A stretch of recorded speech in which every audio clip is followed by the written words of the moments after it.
नमस्कार दोस्तों, मेरा नाम है विशाल। मैं रिसर्च एनालिस्ट हूँ स्टॉक बॉक्स टेक्नोलॉजीज में और आप सबका स्वागत है स्टॉक बॉक्स के बिजनेस स्टैंडर्ड एनालिसिस वीडियो में।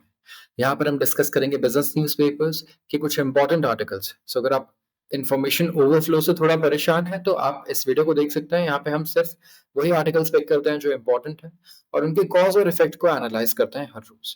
शुरुआत करते हैं आज के सबसे पहले आर्टिकल से। China dials up scrutiny of big four audit firms. यहाँ पे बिग फोर ऑडिट फर्म्स की बात हो रही है, जो पूरे वर्ल्ड की बिग फोर ऑडिट फर्म्स की बात कर रहा हूँ मैं। इंडिया में भी है अगर आप देखेंगे। And China, India, Europe, South America, North America, हर जगह, अफ्रीका, हर जगह ये बिग फोर फर्म्स हमेशा सबसे डोमिनेटिंग पोजीशन पे होती हैं। अगर आप कह सकते हैं कंट्री वाइड देखें, चाहे ऑडिटिंग हो, अकाउंटिंग हो या फिर दूसरी चीजें। यहाँ पे चाइना में आप देखिए क्या हो रहा है कि चाइना में भी एक कंट्रोवर्सी है इनको लेकर, जो शायद यूके में भी देखने को मिली थी हमें। इंडिया में तो कई बार देखने को मिली है, कभी कोई बड़ा स्कैंडल होता है तो। अब प्रॉब्लम क्या है, देखिए चाइना की जो मिनिस्ट्री ऑफ फाइनेंस है ना, ये और रिगरस चेक कर रही है बिग फोर की ऑडिटिंग पे और जो काम बिग फोर करता है उस चीज पे। हो क्या रहा है कि जो थ्री पीपल हैं इस नॉलेज के साथ, वहाँ जो लोकल्स हैं चाइनीज, उनका ये कहना है कि ये जो ऑडिटर्स है ना, ये इनफ काम नहीं कर रहे हैं अनकवर करने के लिए कॉर्पोरेट रॉन्ग डूइंग। यस, इनके ये कंसर्न्स हैं कि जितने भी ऑडिटर्स हैं ये कॉर्पोरेट रॉन्ग डूइंग को अनकवर, मतलब जो भी स्कैंडल्स हो रहे हैं कॉर्पोरेट में, कोई भी लेट्स से कुछ भी फ्रॉड कमिट हो रहा है, कुछ भी हो रहा है, ये इनफ नहीं कर रहे हैं कि उसको आप इतने अच्छे से स्क्रूटनी करें कि यह चीज वो बाहर आए किसी भी तरीके से। शायद चाइनीज गवर्नमेंट ही नहीं, अगर आप देखोगे इंडियन गवर्नमेंट ने भी कई बार इन पे सवाल उठाया है इस तरीके से। और इंडिया में भी बात भी चल रही थी, मीटिंग भी की गई कि किस तरीके से इंडिया में बिग फोर जैसे इंस्टीट्यूशंस, हमारे खुद लोकल इंस्टीट्यूशंस भी खड़े किए जाए। तो एक टाइटर स्क्रूटनी की रिक्वायरमेंट है, जो प्रीवियसली रिपोर्टेड की गई है उससे ज्यादा। और ये फोकस है किस पे? डेलॉयट, ईवाई, पीडब्ल्यूसी एंड केपीएमजी पे, ये चार ऑडिटर्स पे। जो इनके ऑडिट्स हैं कुछ फाइनेंशियल फर्म्स के और स्पेशली हाईली लेवरेज कंपनीज के। लेवरेज बता दूं मैं, हाईली लेवरेज कंपनी वो है जिनके ऊपर बहुत ज्यादा डेट है। ठीक है, तो कपल ऑफ मंथ्स अगो अगर आप देखें ये शुरू हुआ, and it comes in wake of regulatory probe into intermediaries for property giant China Evergrande group. अब मैं बता देता हूँ थोड़ा सा आपको, मैं देखो बैकग्राउंड दे रहा हूँ इसका, ऑल्दो अगर आप रेगुलरली वीडियोस देखते हैं तो आपको समझ में आ जाना चाहिए। ये सब चाइनीज गवर्नमेंट को ऐसा अचानक से तो नहीं लगने लग जाएगा ना कि डेलॉइट और ये जितने भी बिग फोर फर्म्स हैं, ये लेट्स से कहीं ना कहीं कमी है इनके ऑडिट में। इनको एक स्पेसिफिक इवेंट के बाद इन पे ज्यादा गुस्सा आ रहा होगा, और वो क्या है? जो प्रॉपर्टी क्राइसिस हुई चाइना में, जो एवरग्रांडे ग्रुप है, आई थिंक शायद ये दूसरा नंबर 2 पे था चाइना में सबसे बड़ा प्रॉपर्टी जायंट। ठीक है, प्रॉपर्टी ग्रुप था ये, रियल एस्टेट कंपनी। एंड क्या हुआ? कंपनी कोलैप्स हो गई पूरी तरीके से बैंकरप्ट हो गई। और ये सिर्फ एवरग्रांडे की बात नहीं कर रहा हूँ मैं, और भी ऐसी कंपनीज थी जो प्रॉपर्टी सेक्टर से रिलेटेड थी, जहां देखा गया कि वो कंपनीज पूरी तरीके से कोलैप्स कर चुकी हैं। तो of course Chinese government expect कर रही है कि जब ऑडिटर्स थे वहां पे, तो कहीं ना कहीं उन्हें फ्लैग करना चाहिए था चीजों को लेकर, राइट? तो यहाँ पे शायद जो गुस्सा है वो Chinese government big four companies पे निकालना चाह रही है, ऑडिटर्स पे।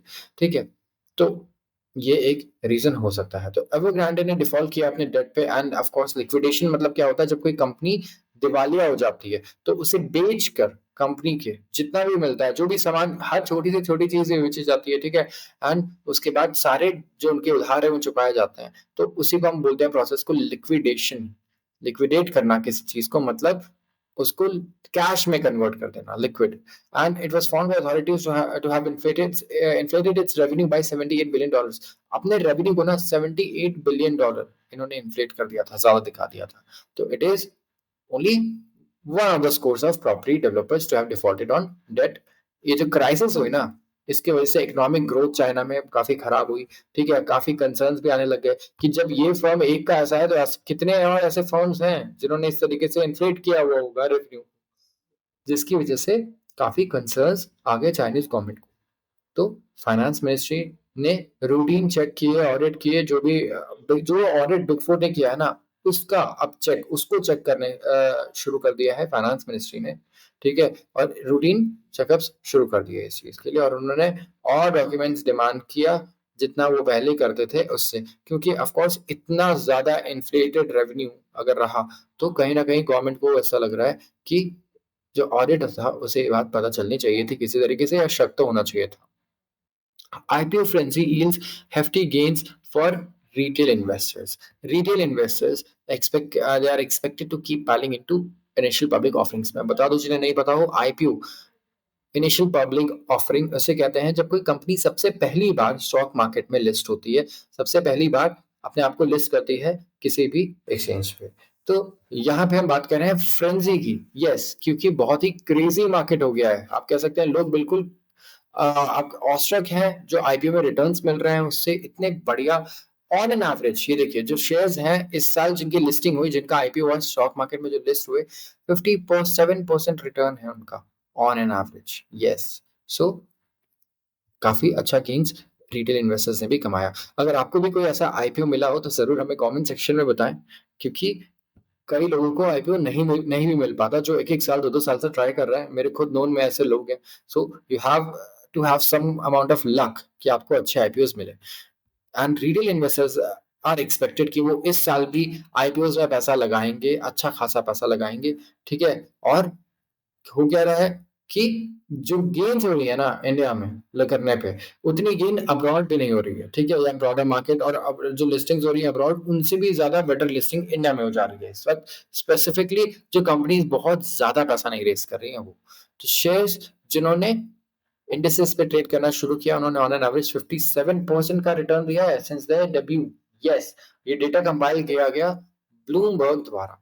तो देखा गया कि जो जो शेयर इस साल मार्केट में आए हैं उन्होंने करीब 57% का रिटर्न दिया है इस साल, जहां पे 32% अगर आप कंपेयर करेंगे तो ये रिटर्न है एशिया पैसिफिक का। आई मीन ऑलमोस्ट डबल है, 32% से भी आप कह सकते हैं, एंड मोर देन डबल है ग्लोबल एवरेज का। तो ग्लोबली जो आईपीओ हुए हैं उनका जो रिटर्न है उससे इंडिया में आईपीओ का रिटर्न डबल है, और एशिया पैसिफिक से कंपेयर करें तो उससे डबल से थोड़ा सा ही कम। तो एटलीस्ट 15 मोर कंपनीज वो अभी काम कर रही हैं और मटेरियलाइज कर सकती हैं कमिंग मंथ्स में, और करीब $11 बिलियन रेज कर सकती हैं। सो यस, बाकी कंपनीज भी देख रही हैं कि जब इतने सक्सेस मिल रही है हमें, ठीक है, बाकी कंपनीज को, दूसरी कंपनीज को, तो क्यों ना हम भी अपना आईपीओ लेकर आए। तो अगर आप देखें, ये जो बाइंग है बाय रिटेल इन्वेस्टर्स, ये एक की रहा है इतने अच्छे सक्सेस के लिए इंडिया में आईपीओस के। And India one of the hottest spots है ग्लोबली फॉर आईपीओस इन 2024, क्योंकि सर्जिंग वैल्यूएशंस मिल रहे हैं, गुड इकोनॉमिक प्रोस्पेक्ट्स हैं जो इशूअर्स को ल्योर कर रहे हैं। यस, वैल्यूएशंस तो बहुत अच्छी मिल रही है, कंपनी बहुत अच्छे दाम पर लिस्ट हो रही है। ठीक है, और इंडिया में इकोनॉमिक प्रोस्पेक्ट्स भी बहुत अच्छे हैं इस वक्त। यस, अगर आप देखेंगे काफी अच्छे प्रोस्पेक्ट्स नजर आ रहे हैं। अगर आप कोई भी ऑर्गेनाइजेशन को देखें, चाहे इंटरनेशनल आईएमएफ हो, नेशनल मॉनेटरी फंड, या फिर दूसरी इंटरनेशनल ऑर्गेनाइजेशन हो, वर्ल्ड बैंक हो, सब अज्यूम कर रहे हैं, सब एक्सपेक्ट कर रहे हैं कि इंडिया अच्छा ग्रोथ रेट दिखाएगा और लीड करेगा इस बार ग्लोबली सारी मेजर इकोनॉमीज को। तो at the moment it seems like a juggernaut that's not going to stop anytime soon, said Vineet Arora, who manages Singapore-based NAV Capital Emerging Star Fund.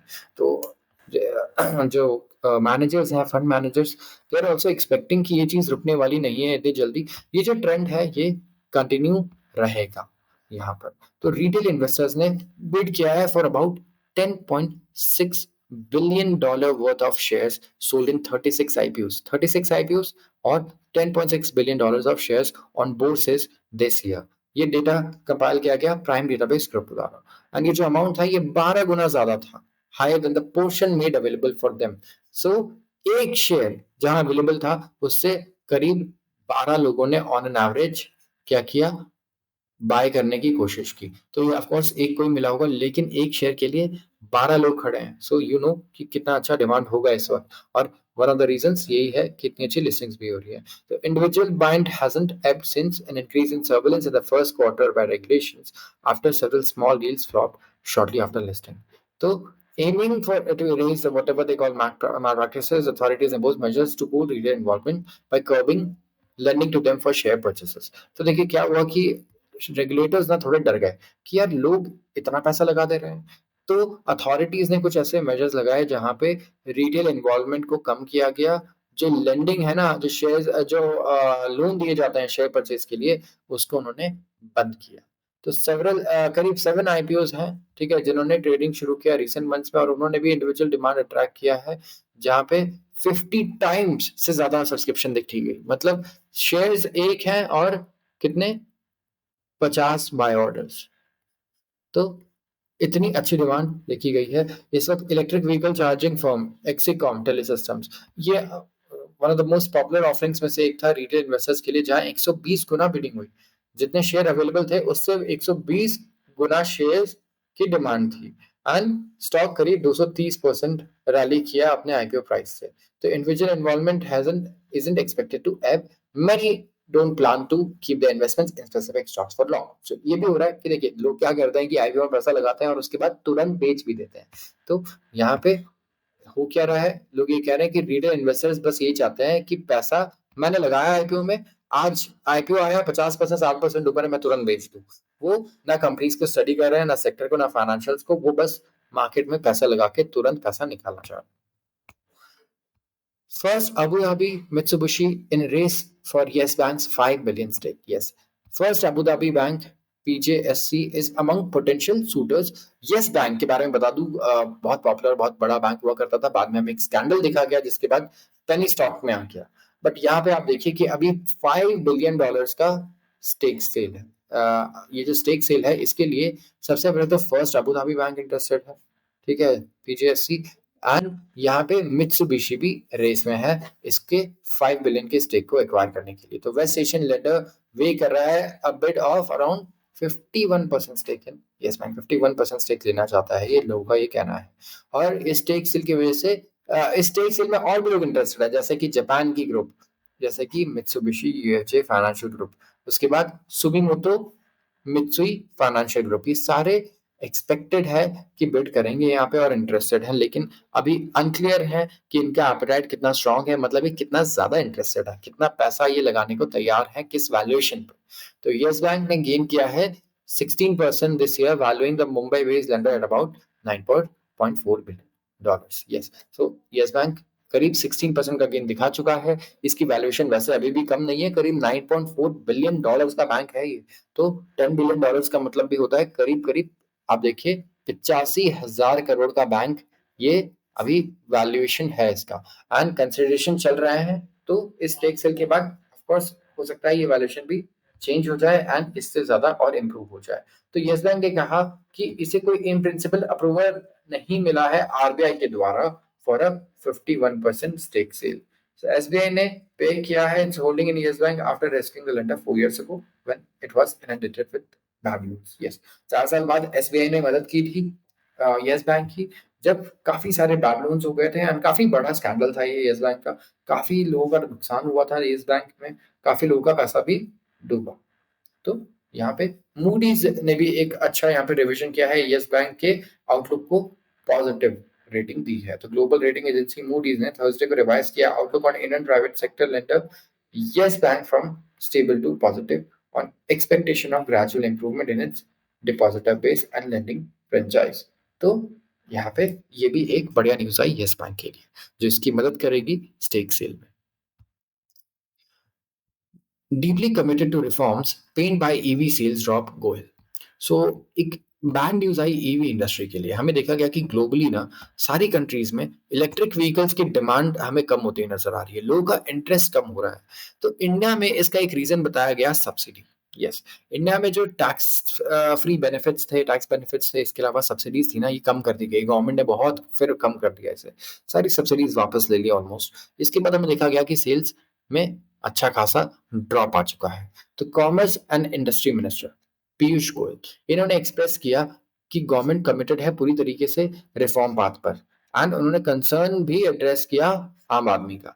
उनका ये कहना था एक इवेंट पे जब वो डिस्कशन कर रहे थे कि वो चाहते हैं कि इंडस्ट्री पार्टिसिपेशन बड़ा हो और ज्यादा बड़ा हो, एंड इन्वेस्टमेंट रिसर्च और डेवलपमेंट में और ज्यादा की जाए और इनोवेशन में, ताकि हम विकसित भारत गोल को अचीव कर पाए। At the same event organized by Federation of Indian Chambers of Commerce Industry, minister ने कंसर्न रेज किया कि ईवी इलेक्ट्रिक व्हीकल की सेल्स इंडिया में जो डिक्लाइन हुई है अप्रैल से जून क्वार्टर में, ठीक है, यहाँ पे इससे सुनकर ये सुनकर उन्हें बहुत ही दुख हुआ है। उन्होंने देखा कि जो नंबर है इलेक्ट्रिक व्हीकल्स के जो इंडिया में बिक रहे हैं, इस वक्त लास्ट क्वार्टर बिके हैं, वो नीचे आए हैं and he was very pained and shocked.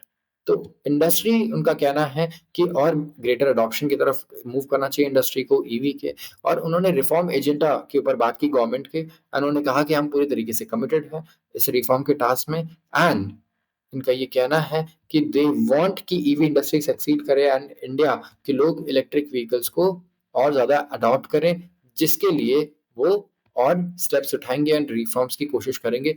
But हमें ये ज़रूर अज्यूम करना होगा कि रिफॉर्म्स जल्दी आएँ, राइट? क्योंकि बहुत ज़रूरी है कि जो प्रोसेस अभी हम यहाँ पे थे, मान लीजिए हमारी ये ग्रोथ थी ईवी में, अब थोड़ा-सा नीचे आई है लेट्स से, तो यहाँ से ये पिकअप करके ऊपर ज़रूर जाना चाहिए। क्योंकि अगर यहाँ से बहुत ज़्यादा ड्रॉप देखने को मिल जाता है, तो क्या होगा, जो ट्रेंड है ना, वो बहुत वीक हो जाएगा। क्योंकि बहुत लंबा एक प्रोसेस ऑलरेडी है, ठीक है? इंडिया में अगर आप 100% गाड़ियों को ईवी में कन्वर्ट करना चाहते हैं, it will be a really long process. और कंपनीज़ कितनी है वो जो ईवी कार्स बना रही है लेट्स से इंडिया में? टाटा के अलावा महिंद्रा ने अभी जाके कुछ कार्स लॉन्च किए हैं, ठीक है? तो हम अपनी लोकल कंपनीज को प्रोटेक्शन दे रहे हैं बाहर की कंपनी से, काफ़ी ज़्यादा प्रोटेक्शन दे रहे हैं। इस टाइम पे अगर चाइनीज़ कंपनीज को हम अलाउ कर दें, ठीक है? और ये प्रोटेक्शंस हटा दें, तो इस वक़्त चाइनीज़ कंपनी फ्लड कर देंगे इंडियन मार्केट को सस्ती गाड़ियों से, और वो खराब गाड़ियाँ भी नहीं होंगी, वो एक्चुअली अच्छी गाड़ियाँ होंगी। उनके पास इन्वेस्टमेंट बहुत ज़्यादा है। चाइना ने करीब $230 बिलियन का फंड रखा था सब्सिडी के लिए अपने ईवी कार्स के लिए, जो चाइना ने भी कम किया है। क्योंकि गवर्नमेंट्स खर्चा पूरा नहीं बेयर कर पा रही है, इलेक्ट्रिक व्हीकल्स को बहुत बड़ी-बड़ी सब्सिडीज़ देनी पड़ रही है, और इनडायरेक्टली लोगों को भी सब्सिडी देनी पड़ रही है, राइट? तो गवर्नमेंट को इतना खर्चा नहीं उठाना था यहाँ पर, तो वर्ल्ड वाइड गवर्नमेंट्स ने अपने ईवी सब्सिडी को कम किया। बट हमें ये तो पता चलता है कि गवर्नमेंट के लिए भी this is going to be very expensive. EV EV adoption बहुत ही महँगा रहने वाला है हम सब के लिए, एंड ये काइंड ऑफ पेनफुल भी रहेगा अगर हम इसे टाइम पे ना कर पाएँ और इससे अच्छी रेवेन्यू जनरेट ना कर पाएँ तो। तो आज के लिए बस इतना ही। अगर आपको वीडियो पसंद आई हो तो ज़रूर इसे लाइक करें और चैनल को सब्सक्राइब करना बिल्कुल भी ना भूलें। आप सबका बहुत-बहुत धन्यवाद।